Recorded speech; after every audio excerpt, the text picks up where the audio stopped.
আসসালামু আলাইকুম মালয়েশিয়া প্রবাসী ভাইগণ, আশা করি আপনারা প্রত্যেকে ভালো আছেন।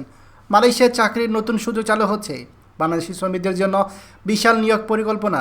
চলুন খবরে বিস্তারিত জেনে নেওয়া যাক।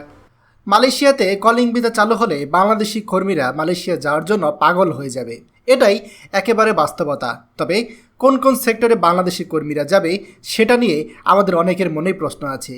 দেখুন, মালয়েশিয়া দীর্ঘদিন ধরে বাংলাদেশিদের জন্য কলিং বন্ধ রেখেছে, তবে খুব শীঘ্রই নতুন করে কলিং ভিসা চালু হতে পারে, যদিও এখনও আনুষ্ঠানিকভাবে চালু হয়নি।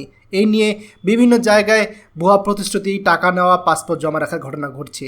তাই টাকা আপাতত এই মুহূর্তে কারো কাছে জমা দিয়ে প্রতারণার শিকার হবেন না। যখন মালয়েশিয়া কলিং ভিসা আনুষ্ঠানিকভাবে চালু হবে, তখন বাংলাদেশ থেকে এই নিচের সেক্টরগুলোতে কর্মী নেওয়া হবে। প্রথমত কনস্ট্রাকশন বা নির্মাণ খাত, এই সেক্টরে সবথেকে বেশি চাহিদা থাকে। ভবন নির্মাণ, তারপর সাইটের শ্রমিক, ইট বালি বহন, কারিগরি সহকারী, ফোরম্যান হিসেবে প্রচুর কর্মীর প্রয়োজন হবে। দ্বিতীয়ত রয়েছে ম্যানুফ্যাকচারিং বা ফ্যাক্টরি, এখানে মেশিন অপারেটর, প্রোডাকশন লাইন কর্মী, প্যাকেজিং, মান নিয়ন্ত্রণ ও গুদাম সহকারী পদে নিয়োগ দেওয়া হবে। মালয়েশিয়ার বিভিন্ন ইলেকট্রনিক্স, টেক্সটাইল ও ফুড প্রসেসিং ফ্যাক্টরিতে বাংলাদেশিদের কাজের সুযোগ থাকবে। তৃতীয়ত হচ্ছে প্লান্টেশন, মালয়েশিয়া অর্থনীতির অন্যতম বড় অংশ পাম অয়েল ও রাবার বাগান। এখানে পাম তেল সংগ্রহ, গাছের পরিচর্যা ও বাগান রক্ষণাবেক্ষণের কাজের জন্য বাংলাদেশি শ্রমিক নেওয়া হবে। চতুর্থত এগ্রিকালচার, ফল সবজি চাষ, গ্রিন হাউসে কাজ, পশু পাখি ও বিভিন্ন ফার্মে শ্রমিক হিসাবে কাজের সুযোগ থাকবে। মালয়েশিয়া গ্রামীণ এলাকায় এইসব সেক্টরে শ্রমিকের ব্যাপক প্রয়োজন। পঞ্চমত service sector, hotel, restaurant, cleaner, kitchen helper, super shop ও হাউসকিপিং কর্মী হিসাবে বাংলাদেশিদের জন্য চাহিদা থাকবে। মনে রাখবেন, এই যে সেক্টরগুলোর কথা বললাম, এই সেক্টরগুলোতে সবথেকে বেশি বাংলাদেশি কর্মী নেওয়ার চাহিদা থাকবে।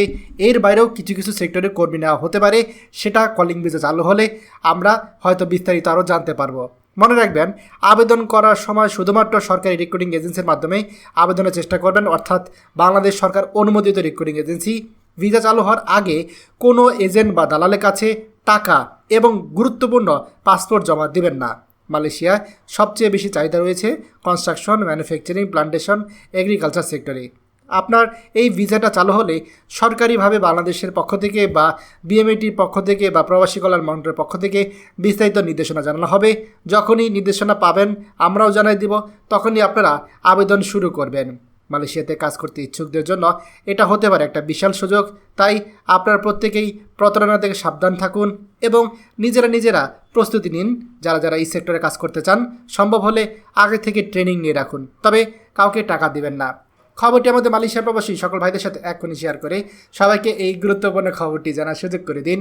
আর আপনি যদি আমাদের এই চ্যানেল নতুন হয়ে থাকেন, অবশ্যই আমাদের চ্যানেলটিকে সাবস্ক্রাইব করুন মালয়েশিয়া সকল গুরুত্বপূর্ণ খবর সবার আগে পাওয়ার জন্য। ধন্যবাদ সবাইকে। আমাদের সকল ভিডিও আপডেট সবার আগে পেতে আমাদের চ্যানেলটিকে সাবস্ক্রাইব করুন। সাবস্ক্রাইব করতে সাবস্ক্রাইব বাটনে ক্লিক করুন এবং বেল আইকনে চাপুন, যাতে আমাদের কোনো নতুন ভিডিও আপনি মিস না করুন।